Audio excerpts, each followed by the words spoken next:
ಕಾಂಗ್ರೆಸ್ ಬೆಳಗಿಂದ ಸಾಯಂಕಾಲ ಪ್ರಯತ್ನ ಮಾಡ್ತಾರೆ, ಅದು ಆಗುದಿಲ್ಲ. ಈ ಕಡೆ ಇವರು ಮುಖ್ಯಮಂತ್ರಿಗಳು ಬಂದು ಹೋಗಿದ್ದಾರೆ, ಮತ್ತೊಬ್ರು ಬಂದು ಹೋಗಿದ್ದಾರೆ. ಇವರಿಂದ ಮೋದಿ ಅವ್ರನ್ನ ಅಡಿಯಾಡ್ಸಿಕ್ ಸಾಧ್ಯ ಇಲ್ಲ. ಯಾಕಂದ್ರೆ ಮೋದಿ ಅವರು ಪ್ರತಿಯೊಬ್ಬ ಭಾರತೀಯನ, ಪ್ರತಿಯೊಬ್ಬ ಕರ್ನಾಟಕದ ಜನತೆಯ ಹೃದಯದಲ್ಲಿ ಮೋದಿ ಅವರು ಇದ್ದಾರೆ. ಹೃದಯದಲ್ಲಿ ಮೋದಿ, ಆ ಹೃದಯದಿಂದ ಮೋದಿ ಅವ್ರನ್ನ ಅಡಿಯಾಡ್ಸಲಿಕ್ಕೆ ಈ ಕಾಂಗ್ರೆಸ್ ಇಂದಾಗ್ಲಿ ಮತ್ತೊಬ್ಬರಿಂದ ಯಾರಿಂದೂ ಸಾಧ್ಯ ಇಲ್ಲ ಅನ್ನುವಂಥ ಮಾತನ್ನ ಈ ಸಂದರ್ಭದಲ್ಲಿ ನಾ ಹೇಳಿ ಬಯಸ್ತಾ ಇದ್ದೀನಿ. ಹೀಗಾಗಿ ಇವತ್ತು ಒಂದು ನೋಡ್ರಿ, ಎಲ್ಲಿವರೆಗೆ ಅದು ಕಾಂಗ್ರೆಸ್ಸಿನ ಮನಸ್ಥಿತಿ ಅಂದ್ರೆ, ನಿನ್ನೆ ಮೋದಿ ಅವರು ಹೇಳಿದ್ರು, ಇವತ್ತೇನೋ ಮುಂದೆ ಬರುವಂತ ಅವರು ಅಕಸ್ಮಾತ್ ಅಧಿಕಾರ, ಅವ್ರು ಬರುವುದಿಲ್ಲ ಅಧಿಕಾರಿ, ಅಕಸ್ಮಾತ್ ಅಧಿಕಾರಿ ಬಂದ್ರೆ ಅವರೊಂದು ಹೊಸ ಕಾನೂನು ತೊಗೊಂಬರೋರು. ಏನ್ ಕಾನೂನು? ಇವತ್ತೇನೋ ನಾವೊಂದಿಷ್ಟು ಆಸ್ತಿ ಮಾಡಿರ್ತೀವಿ, ನೀವು ಒಂದಿಷ್ಟು ಆಸ್ತಿ ಮಾಡಿರ್ತೀರಿ, ವ್ಯಾಪಾರ ಉದ್ಯಮ ಮಾಡಿರ್ತಾರ, ರೈತ ಏನೋ ಒಂದಿಷ್ಟು ಆಸ್ತಿ ಮಾಡಿರ್ತಾರ. ಮುಂದೆ ಆತ ಮೃತಪಟ್ಟಾಗ ಅದು ವಾರಸಾನಾಥದಿಂದ ಅವ್ರ ಮಕ್ಕಳಿಗೆ ಹೋಗ್ತದೆ.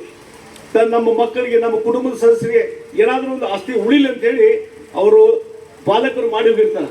ಆದ್ರೆ ಕಾಂಗ್ರೆಸ್ಸಿನ ನೀತಿ ಪ್ರಕಾರ ಅವ್ರ ಅಧಿಕಾರ ಬಂದ್ರೆ ಯಾವ ರೀತಿ ಅಂತಂದ್ರೆ, ಮುಂದೆ ಯಾರಾದ್ರೂ ಆಸ್ತಿ ಮಾಡಿ ಮೃತಪಟ್ಟರೆ ಅವ್ರ ಮಕ್ಕಳು ಅದರಲ್ಲಿ ಆಸ್ತಿಯಲ್ಲಿ ಹಕ್ಕು ತಗೋಬೇಕಾದ್ರೆ ಅದರಲ್ಲಿ ಆಸ್ತಿಯ 55%